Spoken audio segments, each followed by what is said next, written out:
दोस्तों, अगर आपने जेसन हॉरर स्टोरी पार्ट 1 और 2 नहीं देखी है तो पहले आप उसे देख लें, वरना ये स्टोरी आपको समझ में नहीं आएगी। पिछली वीडियो में आप लोगों ने देखा था बुली बुली और मिशेल जेसन से अपनी जान बचाकर भागने की फिराक में थे, लेकिन गाड़ी में पेट्रोल ना के बराबर बचा हुआ था और जेसन भी गाड़ी के बिल्कुल करीब पहुंच चुका था। और इसी हड़बड़ाहट की वजह से मिशेल गाड़ी स्टार्ट नहीं कर पाती और पकड़ी जाती है। और फिर जेसन मिशेल के साथ क्या करता है वो आप खुद ही देख लीजिए।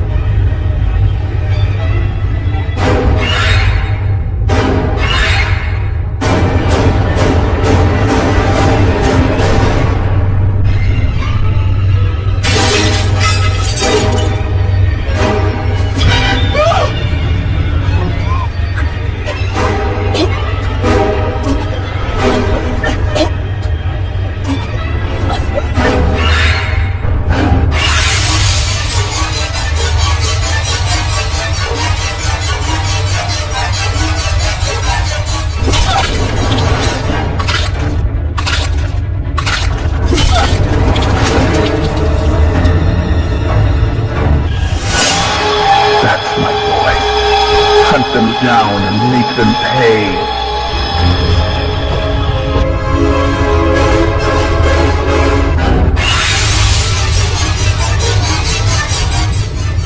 और अब आगे की स्टोरी देखते हैं।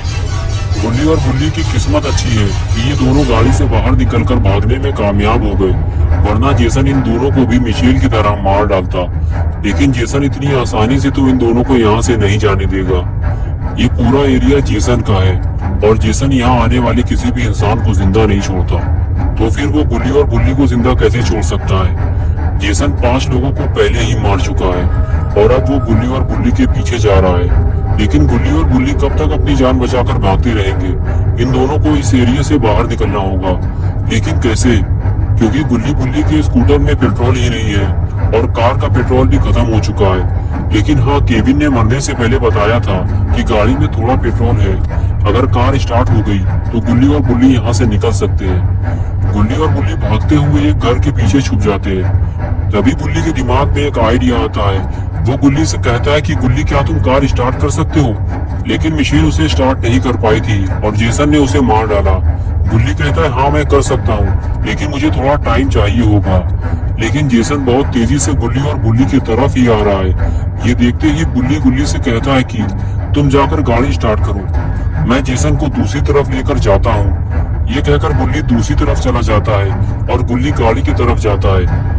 जेसन बुल्ली को भागते हुए देखता है तो वो भी उसके पीछे पीछे चला जाता है। बुल्ली भागते हुए जेसन को अपने साथ बुल्ली से दूर ले जाने की कोशिश करता है ताकि जेसन बुल्ली के करीब ना जा सके और उसे गाड़ी स्टार्ट करने का मौका मिल जाए। और इधर बुल्ली गाड़ी को स्टार्ट करने की कोशिश कर रहा है, लेकिन वो डरा हुआ भी है। गाड़ी स्टार्ट करते हुए कभी वो अंदर की तरफ देखता है तो कभी बाहर की तरफ। और इधर बुल्ली दौड़ते दौड़ते थक चुका है। अगर गाड़ी थोड़ी देर में स्टार्ट नहीं हुई तो बुल्ली आखिर कब तक दौड़ता रहेगा? बुल्ली की मेहनत रंग लाई और बुल्ली ने अपने हाथ पैर हिला हिलाकर गाड़ी के अंजर पंजर ढीले कर दिए और गाड़ी स्टार्ट हो गई। और फिर बुल्ली गाड़ी से बाहर निकलकर बुल्ली को ढूंढने की कोशिश करता है। तभी सामने बुल्ली दौड़ता हुआ नजर आता है। बुल्ली हाथ हिलाकर उसे बुलाने की कोशिश करता है और फिर बुल्ली भागता हुआ गाड़ी में जाकर बैठ जाता है। बुल्ली और बुल्ली को जल्दी यहाँ से निकलना होगा, वरना कोई और मुसीबत यहाँ आ जाएगी। लगता है आ गई।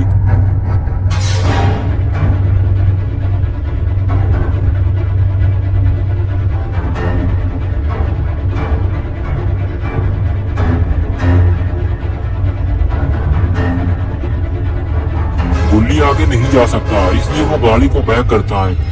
उसे जो भी रास्ता नजर आए उसे निकल लेना चाहिए ताकि वो जेसन से दूर जा सके। और बुल्ली ऐसा ही करता है और गाड़ी लेकर निकल जाता है और जेसन उसे देखता रह जाता है। लेकिन ऐसा हो ही नहीं सकता कि जेसन उनके पीछे ना जाए। बुल्ली और बुल्ली थोड़ी ही दूर जा पाए थे कि गाड़ी का बचा हुआ तेल भी खत्म हो गया और कुछ दूर जाकर गाड़ी बंद हो गई। बुल्ली कहने लगा, क्या हुआ बुल्ली, तुमने गाड़ी क्यों रोक दी? जेसन हमसे ज्यादा दूर नहीं है। गुल्ली बोला हाँ पता है, लेकिन क्या करूं, गाड़ी का बचा कुचा तेल भी खत्म हो गया। आज की रात हमें यही गुजारनी पड़ेगी। गुल्ली बोला क्या, आज की रात हम यहाँ गुजारेंगे? लेकिन हमें तो ये भी नहीं पता कि ये कौन सी जगह है। और फिर गुल्ली और गुल्ली दोनों गाड़ी से बाहर निकलकर उस जगह को देखते हैं। गुल्ली कहता है कि ये हम कहाँ आ गए? Welcome to Camp Crystal Lake. ये कौन सी जगह है? चलो अंदर चलकर देखते हैं। और फिर दोनों क्रिस्टल लेक की तरफ बढ़ने लगते हैं। गुल्ली कहता है कि मुझे लगता है कि आसपास जरूर कोई झील होगी जिसका नाम होगा क्रिस्टल झील। गुल्ली बोला हाँ मुझे भी ऐसा ही लगता है। और इस तरह दोनों बातें करते हुए आगे बढ़ते रहते हैं। और तभी अचानक उनकी नजर सामने खड़ी हुई कार पर पड़ती है जो उनके ठीक सामने खड़ी हुई है और उस पर कोई लेटा भी हुआ है। ये देखकर गुल्ली और गुल्ली को सुकून मिला कि वो दोनों अकेले नहीं है, एक और इंसान उनके साथ है। और फिर दोनों उस इंसान की तरफ बढ़ते हैं, इस उम्मीद के साथ कि वो इन दोनों की मदद जरूर करेगा क्योंकि उसके पास कार भी है। गुल्ली पास जाकर उसे उठाता है और जैसे ही वो उठता है गुल्ली उससे कहता है कि क्या तुम हमारी मदद कर सकते हो? हमें तुम्हारी मदद की जरूरत है। हमारी कार का पेट्रोल खत्म हो गया है और वो खूनी जेसन हम दोनों को मारना चाहता है। गुल्ली बोला तुम हमें घर तक छोड़ दो वरना हमारे साथ साथ वो तुम्हें भी मार डालेगा। जल्दी करो, वो किसी भी वक्त यहाँ आ सकता है। वो आदमी कहने लगा कि तुम लोग क्या कह रहे हो, मुझे कुछ भी समझ में नहीं आ रहा। ये कार मेरी नहीं है, ये कार टोनी की है। वो रहा टोनी, वो जो काला पीला आदमी है ना वही है टोनी। ये कहकर वो फिर से सो गया। गुल्ली और गुल्ली टोनी से मदद मांगने आगे चल दिए। अगर टोनी ने भी गुल्ली और गुल्ली को इनकार कर दिया तो फिर गुल्ली और गुल्ली घर नहीं जा पाएंगे। ये इन दोनों के पास आखिरी मौका है। गुल्ली और गुल्ली जैसे ही झील के पास पहुंचे तो उन्होंने देखा कि वहां 3 लोग और मौजूद हैं, लेकिन इनमें से टोनी कौन है?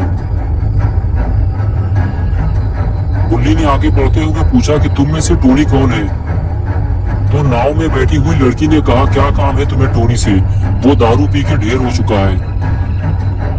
लेकिन तभी टोनी उठकर बैठ जाता है और गुल्ली गुल्ली से पूछता है कि क्या काम है तुम्हें मुझसे? क्यों गधे की तरह चिल्ला चिल्ला कर मेरा नाम पुकार रहे हो? गुल्ली बोला टोनी भाई हमें तुम्हारी मदद की जरूरत है। क्या तुम हमें हमारे घर तक छोड़ सकते हो? मेरी कार का पेट्रोल खत्म हो गया है और एक पागल खूनी जिसका नाम जेसन है वो हमें मारना चाहता है। वो किसी भी वक्त यहाँ आ सकता है। टोनी बोला कहीं तुम जेसन voorhees की बात तो नहीं कर रहे हो? लेकिन वो तो मर चुका है। गुल्ली बोला वो जिंदा है, उसके चेहरे पे मास्क है और उसके हाथ में एक तलवार है और वो इधर ही आ रहा है। ये सुनते ही टोनी उठकर खड़ा हो गया और सामने बैठे हुए अपने दोस्त से बोला कि जल्दी पुलिस को फोन लगाओ और बताओ कि एक पागल खूनी यहाँ घूम रहा है, हमारी जान को खतरा है। लेकिन टोनी का दोस्त कहने लगा कि किसी ने जेसन का मास्क पहनकर इन दोनों को डरा दिया होगा, तुम डरो मत यार। तभी गुल्ली बोला उसने हमारे सामने 5 लोगों को मार डाला है और तुम्हें ये सब झूठ लग रहा है?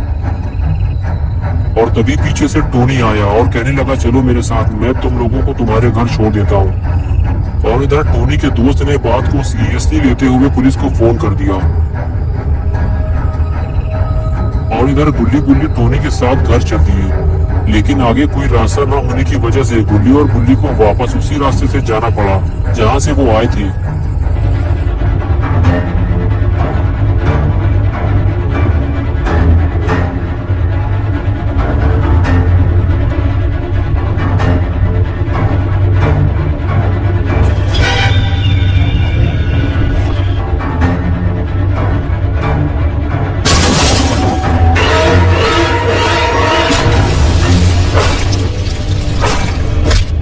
Make mommy proud, Jason. Don't let them escape. Jason ने टोनी को मार डाला। ये देखकर गुल्ली और गुल्ली गाड़ी से निकलकर बाहर भागे। जेसन इतनी जल्दी यहाँ पहुँच जाएगा ये तो गुल्ली और गुल्ली ने सोचा ही नहीं था।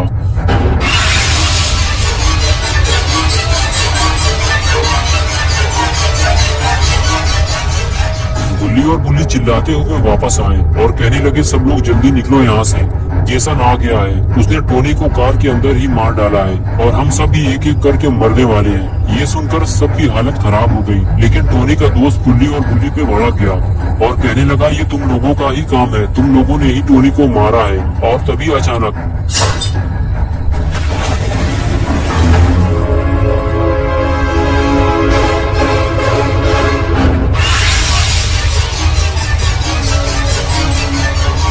तभी वो लड़की कहती उसे गोली मार दो। टोनी की राइफल टेंट के अंदर रखी हुई है। बुल्ली फौरन भागते हुए टेंट के अंदर जाता है।